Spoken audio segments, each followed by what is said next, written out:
everybody and welcome back to my channel. So today I'm actually drawing a golden Magikarp. If you don't know what that is, it's basically a shiny version of a very useless Pokemon. So yeah, the reason I actually wanted to draw this was because I recently caught one on Pokemon Go, which if you haven't heard of that, you probably live under a rock or something. That's a joke, by the way. Yeah, I've been starting to play Pokemon Go a little bit again, mainly because Pokemon Let's Go is coming out. So yeah, I actually randomly found a shiny Magikarp, and the funny thing is, I was actually talking about this artwork because technically I thought of the idea of this artwork before I caught the Pokemon, but I hadn't like fully decided if I wanted to do it or not. And yeah, I was actually on the bus and I mentioned it to my partner Jessie, and I was like, oh yeah, what if I did like a shiny Magikarp drawing and I used my gold ink for it, and that would kind of look cool. And he's like, oh yeah, that sounds really cool. And lo and behold, we're still on the bus, and I take my phone out to, you know, play some Pokemon Go, see if there's any Pokemon hanging about, and I ran into a shiny Magikarp on that same bus trip, which is pretty interesting. And so I was like, you know what, I'm gonna do this. I think it was fate. So I started off sketching, as you saw, on a piece of paper, and then I decided to ink it onto some mixed media card instead of Express It this time, mainly because I'm going to be using that ink. And I'm using my Copic Multiliner to ink this. And basically for the whole drawing I only inked the Magikarp itself, and I've been trying that recently where I only ink the subject and then I just do the background with like markers, or you know, just straight color it in and make it look a little bit softer. And with the sharp edges around the figure, it makes it stand out a lot more and looks pretty cool. So I'm actually really liking that look at the moment.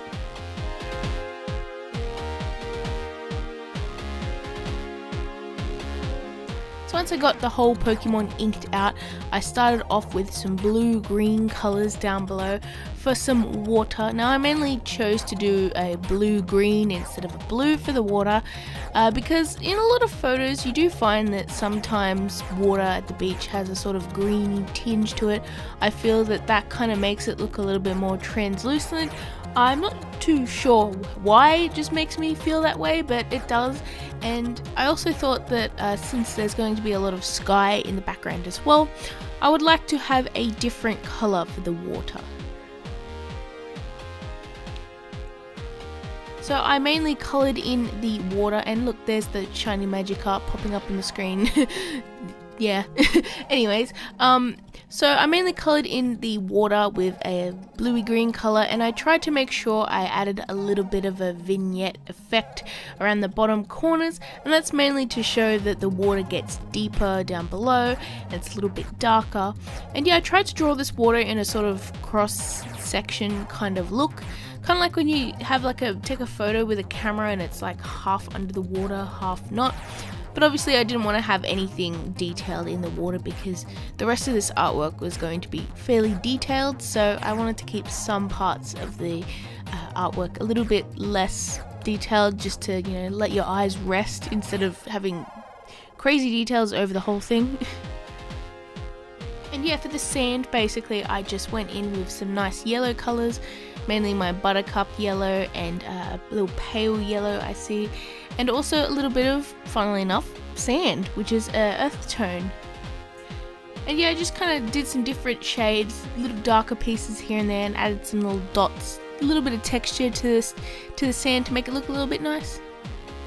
And then I actually went in with the next part of the background, which was some greenery. I made some little bushes down below to set apart the sand from later what is going to be the sky, and then actually added in some nice little palm trees as well, which I actually really do like to draw.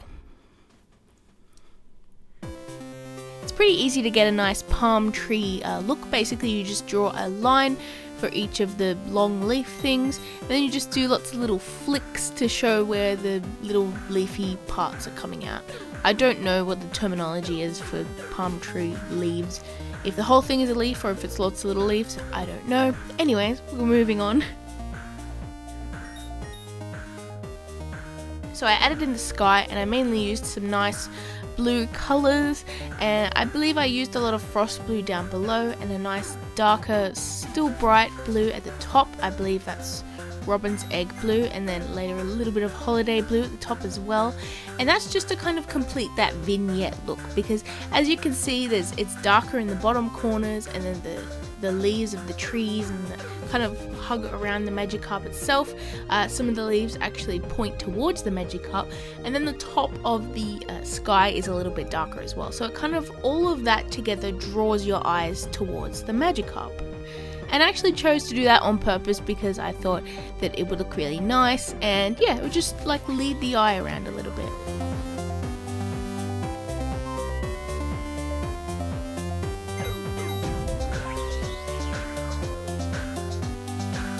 After that, I just decided to add a few little darker colors here and there.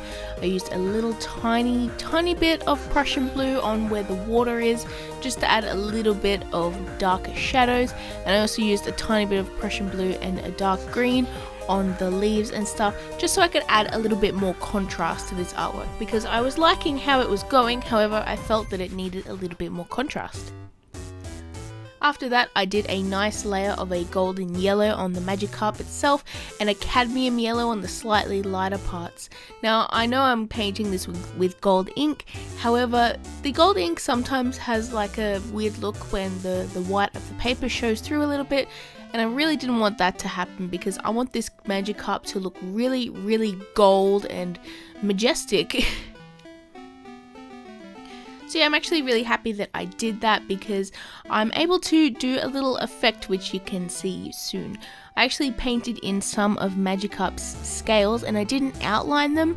I just kind of left the yellow of the marker showing through where I wanted the lines of the scales to be, and that kind of made it look really interesting and cool.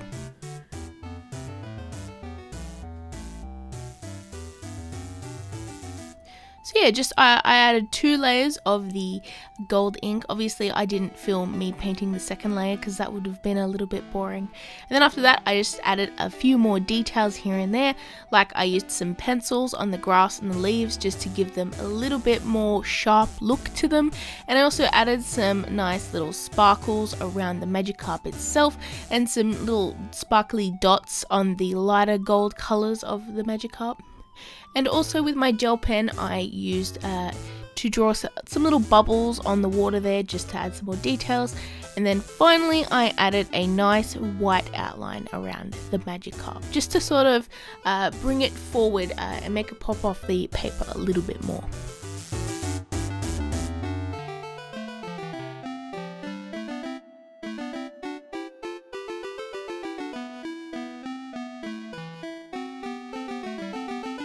So yeah, I actually really did enjoy drawing this artwork. Later, I'm actually planning on doing a little Pokemon drawing tutorial similar to my Mewtwo one, which I did ages ago, except it's going to be a Gyarados, which is kind of cool because I'm drawing Magikarp now and then Gyarados later. So anyways, here is the final illustration and I'm pretty happy with this. I actually really like how the gold turned out, and it's just so shiny and pretty, and yet such a useless Pokemon, which I still love, by the way. Magikarp is terrible, but it's pretty endearing, I guess. So anyways, thank you guys so much for watching. I hope you enjoyed this video. Make sure you hit like and subscribe and smash that bell button, and I will see you in my next video. Bye everyone!